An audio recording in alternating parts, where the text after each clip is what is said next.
Not every empire ends in fire. Not every empire ends in invasion or bankruptcy or revolution. Some empires end the way Dubai is ending, quietly, administratively, in the language of canceled flights and empty towers, and risk model updates, and the specific silence of a city that built itself on noise, and is discovering what happens when the noise stops. Dubai was the last empire built from nothing. Not from conquest, not from natural resources, not from population or geography or military power or any of the conventional ingredients that civilizations have always required before they could call themselves civilizations. Dubai was built from a single ingredient that no other city in history had ever used as its primary construction material. It was built from belief. The belief of 81,200 millionaires that this specific patch of reclaimed desert was worth more than any comparable address on Earth. The belief of 4 million expatriates that the calculation, tax-free income, world-class infrastructure, unconditional safety was favorable enough to justify uprooting their lives from wherever those lives had previously been rooted. The belief of 290 banks and 102 hedge funds and 500 wealth management firms that the DIFC was a real financial center and not an elaborate stage set. The belief of 1.87 million annual tourists that riding an elevator to the top of the world's tallest building and looking down at a city built in a desert was worth the flight and the hotel and the $50 observation deck ticket. Cities built from belief are the most extraordinary things human ambition produces. They are also the most fragile. Because belief, unlike oil, unlike gold, unlike the iron ore and the coal and the agricultural land that built every previous civilization, belief has no physical form. It cannot be stored. It cannot be defended by a military. It cannot be rebuilt by a construction crew. It can only be maintained. And the moment it requires maintenance, the moment the belief needs to be argued for rather than assumed, the empire it built has already begun its descent. This is the story of the rise. And this is the story of the fall. In 1833, a group of approximately 800 people from the Bani Yas tribe settled on the southern shore of the Dubai Creek. They were fishermen and pearl divers and traders. They lived in barasti houses, structures woven from palm fronds that provided shade but not permanence. And the creek was their economy. The sea was their future. There was no reason, looking at the creek settlement of 1833, to believe it would become anything more than what it was. A modest trading outpost, a stopping point on the maritime routes between the Indian subcontinent and the Persian Gulf, a place where dhows loaded and unloaded goods that were moving between other, more important places. The pearl diving industry sustained the creek settlement for a century.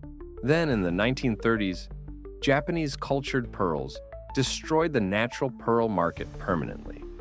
The economy that had sustained the Gulf's coastal communities for generations collapsed in the space of a decade. Entire populations fell into poverty. The dhows kept sailing, but they were carrying less and earning less, and the communities that depended on them were contracting.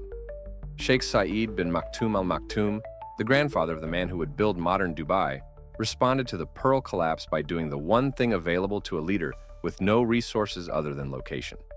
He made the creek free, zero tariffs on goods moving through Dubai, no taxes on merchants, no restrictions on the nationalities of traders who could operate in the market. A radical openness in a region where every other port was extracting every tax and fee it could from the commerce that passed through. The merchants came. Iranian traders crossed the Gulf. Indian merchants extended their networks south and west. The creek settlement became a trading hub, not because it had anything that other places wanted, but because it charged nothing for the privilege of using it. That decision in the 1930s established the template that Sheikh Rashid bin Saeed Al Maktoum would amplify into a global phenomenon 40 years later, and that Sheikh Mohammed bin Rashid Al Maktoum would amplify again into the most spectacular urban experiment in human history 40 years after that.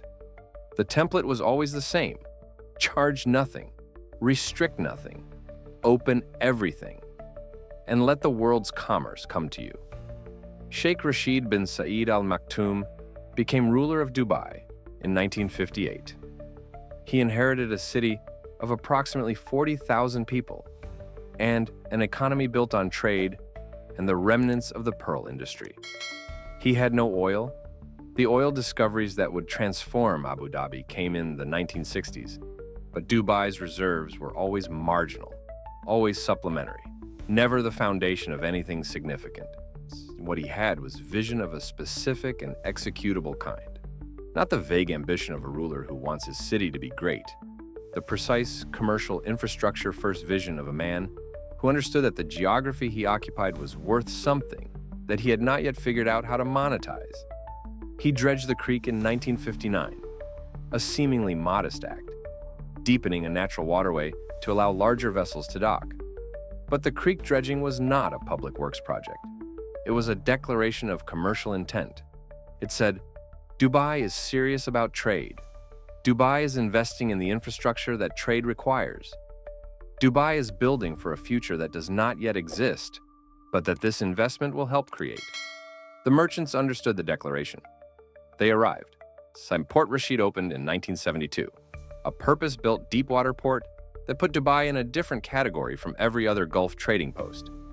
Jebel Ali Port opened in 1979, and its free zone, the Jebel Ali Free Zone, which would eventually become one of the largest free zones on Earth, established the regulatory framework of zero tax, 100% foreign ownership, and frictionless trade that Dubai would replicate across every sector of its economy for the next 4 decades. Sheikh Rashid was building infrastructure for commerce that did not yet exist. He was betting that if he built the port, the ships would come. If he built the airport, the airlines would come. If he built the roads, the residents would come. If he built the free zone, the companies would come. The bet was correct every single time. Not because Sheikh Rashid was lucky, because he understood something that most urban planners and most government officials do not understand, which is that infrastructure is not a response to demand. Infrastructure is a generator of demand. You do not build the port because the ships are already there. You build the port, and then the ships arrive because the port exists. Dubai's rise was an infrastructure bet placed repeatedly, and won repeatedly over 4 decades, by a family that understood the relationship between investment and attraction better than any government in the world. Sheikh Rashid built the machine. Sheikh Mohammed bin Rashid Al Maktoum, who became the effective architect of modern Dubai from the 1990s onward, and the ruler from 2006, made it spectacular. The machine was functional. It was commercially successful. The port was one of the largest in the world. The airport was growing. The free zones were attracting companies. The trade economy was expanding. By the early 1990s, Dubai was already a regional commercial center of genuine significance. Sheikh Mohammed decided that significant was not enough. He decided that Dubai needed to be impossible. Literally impossible. The kind of city that people visited and returned home from, saying that they had seen something that should not be able to exist, and yet demonstrably did. The Burj Al Arab opened in 1999, a hotel built on its own artificial island, shaped like a sail, rising 1,053 feet above the Arabian Gulf.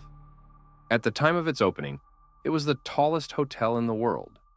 It had no competition in the category of spectacle.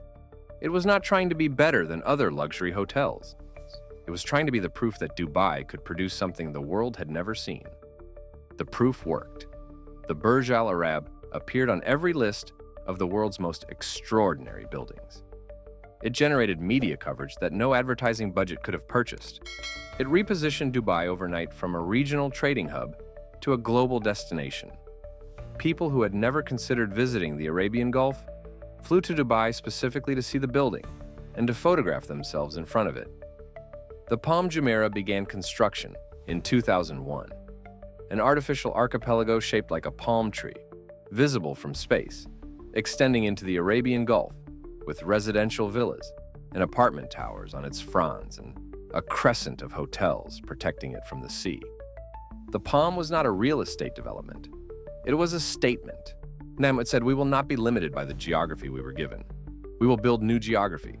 We will create land from the sea and sell it at premiums that no naturally occurring land in this region commands. The Palm sold out, instantly, at prices that shocked the real estate industry globally. Then the Burj Khalifa, 2,723 feet, the world's tallest building. Conceived at a moment when Dubai's ambition had become self-reinforcing, when the spectacle was generating enough capital and enough belief that the spectacle could grow larger with each iteration.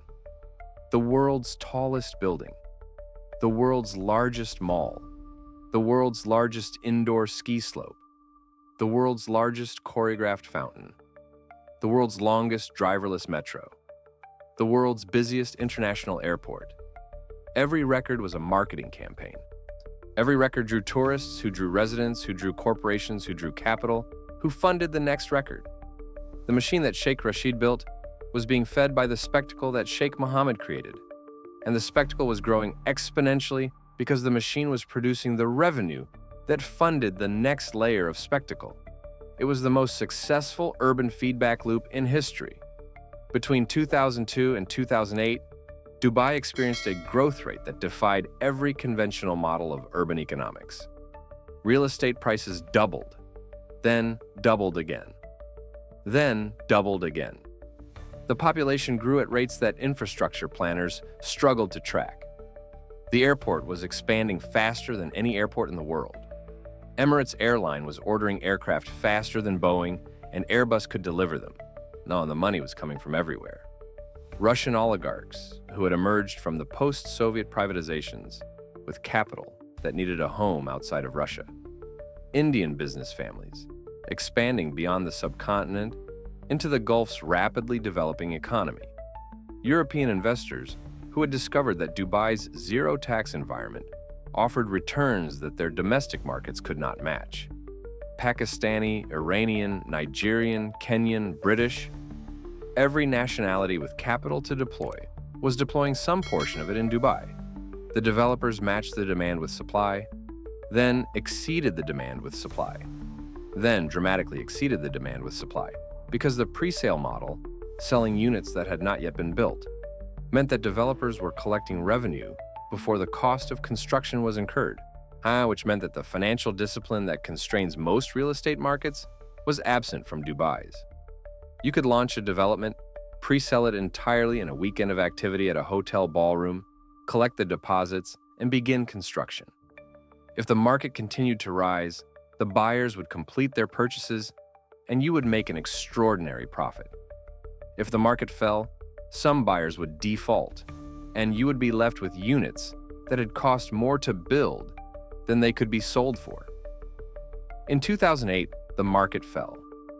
The global financial crisis hit Dubai with a precision that targeted exactly the structure of excess that the preceding 6 years had built. The leverage unwound. The pre-sales that had been made on the assumption of continued appreciation became defaults. The developers who had used pre-sale deposits to fund construction found their funding structures collapsing. The banks that had lent into the boom found their collateral declining faster than their loan books. Dubai's total debt exposure was estimated at $80 billion. In a city with no oil revenue and no sovereign wealth fund of meaningful size, $80 billion in debt against a collapsing real estate market was an existential crisis. Abu Dhabi provided the bailout, $10 billion, quietly, in the form of bond purchases that stabilized Dubai's finances without requiring the public admission of insolvency that would have been required if the support had been structured differently. The price was the Burj Dubai becoming the Burj Khalifa, a naming rights deal worth $10 billion, disguised as a gesture of gratitude. The crisis revealed the fragility that the spectacle had concealed. Dubai's model produced extraordinary growth and extraordinary brittleness in the same motion. The same openness and leverage that attracted capital at remarkable speed could expel capital at remarkable speed. The city had no anchor, no permanent population, no diversified economic base that could survive the withdrawal of mobile capital. Only the promise that the capital would keep coming. The promise held, the capital returned. Because the promise was repaired quickly, Dubai's response to the 2008 crisis was faster and more decisive than almost any comparable sovereign debt restructuring in history. And, because the alternatives were not yet compelling enough to absorb the capital that had been temporarily displaced.